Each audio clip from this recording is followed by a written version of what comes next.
Hello and welcome back. It's 2:45 on Monday the 27th of August 2018. We'd stopped for lunch after our morning cruise and it was now time to get back underway. Whilst we were stopped for lunch, I had glanced at the gauges on the control panel and noticed that the temperature gauge was a little high.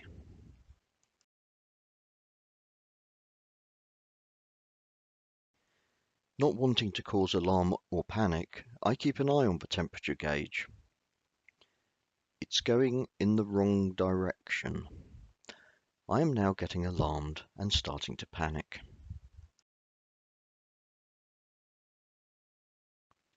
It was not long after we got going that there was definitely a strong smell of an engine that was overheating coming from our boat.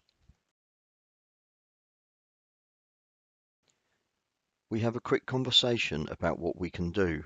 We talk about the fact that we'd been cruising for most of the morning and had had the engine running whilst we were stopped for lunch.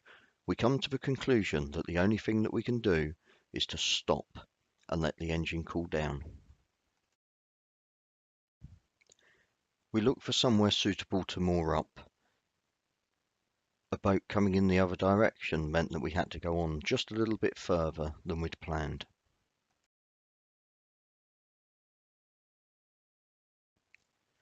Thankfully, we found a straight part of the canal. After we pulled over, I sorted the mooring lines whilst Paul held the boat steady. A couple of boaters walked past with their dog and were helpfully telling us that there were better moorings further away from the railway, allowing for a better night's sleep, about a mile away. We explained that the engine was overheating. They were concerned that we weren't near any facilities, although Polesworth wasn't really a million miles away. The boat fell silent. So did we. I turned the camera off.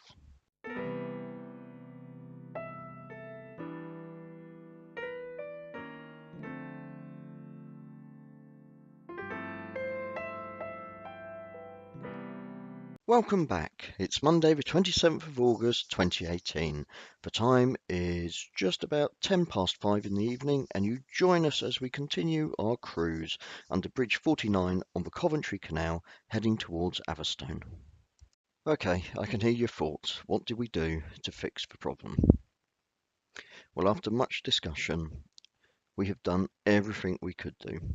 The engine had cooled down to near normal operating temperature. There was plenty of water in the engine. There weren't any leaks. The water was definitely circulating. We'd even Googled and YouTubed engine overheating and engine coolant. Two types of coolant. Of course there are. Why have one type? Words were had with ourselves along the lines of, yeah, suck it up, princess. This sort of thing happens all the time. Get on with it. Harsh, I know, but true. So we did.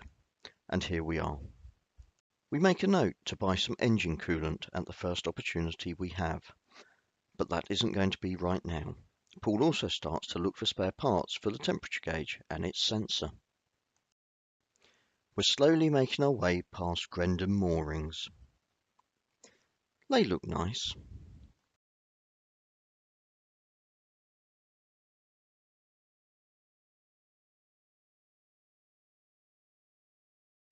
And it isn't long before we reach lock number 11, which is Atherstone Bottom Lock. We join the queue for the lock. Thankfully, we're number 2. Other boats gather behind us. I remain with the boat, and Paul goes off to offer his assistance with the lock. He's going for a chinwag, really, with the other boaters. We all know that. Let's just speed this bit up, but it was longer in real time. You get the picture.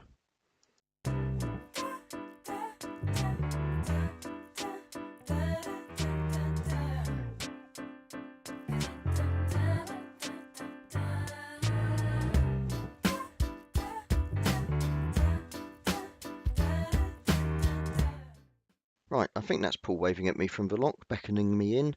Right, so a quick shove off and away I go.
Paul stands and holds the boat this time, whilst I head off to prepare the lock. It's approaching 7 p.m. and I'm starting to think about where we can moor for the night. We need to be a little closer to Atherstone, and we're not planning on doing any cruising tomorrow, so it's Atherstone or bust tonight. It isn't long before the lock gates are ready. Paul pushes off and heads on in.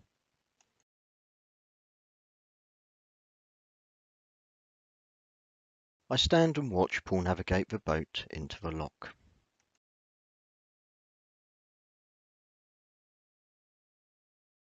We all know how locks work. Gates closed, paddles open, boat rises. Here we go. For those of you that are wondering and actually following us down on the map down the Coventry Canal, this is lock number 9 that we're currently in.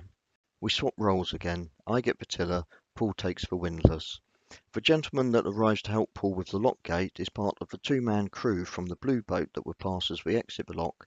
They're taking the boat to Mersey Marina. We mentioned that's where we set out from on Saturday. Just after the next lock, which is number 8 on the Coventry Canal, we find a suitable mooring place for the night. Unfortunately, this is where you have to leave us. So thank you for watching. Don't forget, you can like, comment or subscribe if you've enjoyed accompanying us on our journey. See you next time.